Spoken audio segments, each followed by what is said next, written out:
মুখ্যমন্ত্রী বলেছেন পাকিস্তান কি করে ইউএনের ভাইস চেয়ারম্যান পায় যেটা রাশিয়া পেয়েছে, পাকিস্তান কি করে আইএমএফ এর ঋণ পায়, এডিবি এর ঋণ পায়। মুখ্যমন্ত্রীর বক্তব্য তো বাইরে অডিও তো বহু লোক রেকর্ড করেছে, সবার কাছে তো আছে, আপনারা তো শুনেছেন, প্রসিডিংসে আছে।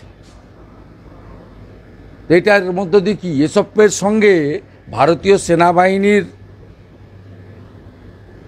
সাফল্যর সম্মান জানানো বা পায়েলগামে হিন্দু চিহ্নিত করে খুনের সঙ্গে আইএমএফের ঋণ, ইউএনের ভাইস চেয়ারম্যান, এশিয়ান ডেভেলপমেন্ট ব্যাংকের ঋণের কি সম্পর্ক আছে বলুন তো?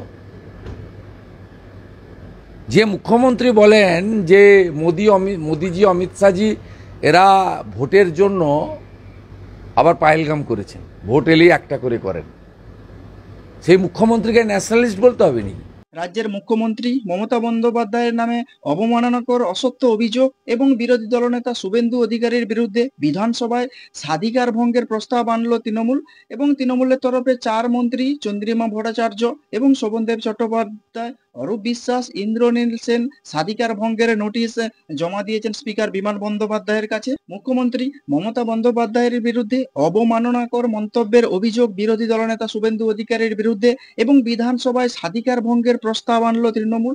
মঙ্গলবার বিকেলে রাজ্য শাসক দলের তরফে 4 মন্ত্রী চন্দ্রিমা ভট্টাচার্য, শোভনদেব চট্টোপাধ্যায়, অরূপ বিশ্বাস, ইন্দ্রনীল সেনেরা এই সংক্রান্ত একটি নোটিশ জমা দিয়েছেন স্পিকার বিমান বন্দ্যোপাধ্যায়ের কাছে। তবে সেই সঙ্গে বিরোধী দলনেতা শুভেন্দু অধিকারীর মন্তব্যে বিরোধিতা করেছেন তিনি এবং তৃণমূলের অভিযোগ, মঙ্গলবার শুভেন্দু অধিকারী বিধানসভায় অধিবেশন কক্ষের বাইরে মুখ্যমন্ত্রীর বিরুদ্ধে পাকিস্তানের হয়ে কথা বলার অভিযোগ তুলেছেন এবং সেই কারণে স্বাধিকার ভঙ্গের প্রস্তাব আনা হয়েছে। এর আগে অসংসদীয় আচরণের জন্য গত 17ই ফেব্রুয়ারি বিধানসভা থেকে সাসপেন্ড করা হয়েছিল বিরোধী দলনেতা শুভেন্দু অধিকারীকে এবং শুভেন্দু অধিকারী সহ মোট 4 বিধায়কের বিরুদ্ধে 30 দিনের জন্য এই পদক্ষেপ করেছিল স্পিকার বিমান বন্দ্যোপাধ্যায়ের মতে মুখ্যমন্ত্রীর বক্তব্যের বিকৃত ব্যাখ্যা করা হয়েছে এবং মুখ্যমন্ত্রী যা বলেননি তা অপব্যাখ্যা করেছেন বিরোধী দলনেতা শুভেন্দু অধিকারী।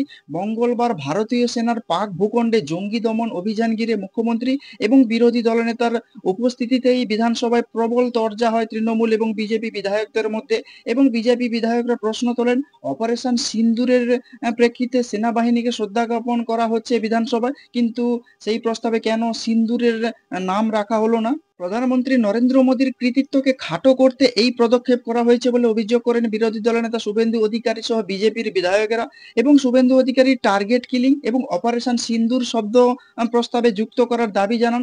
অন্যদিকে মুখ্যমন্ত্রী বলেন, এই প্রস্তাব আনার জন্য স্পিকারকে ধন্যবাদ।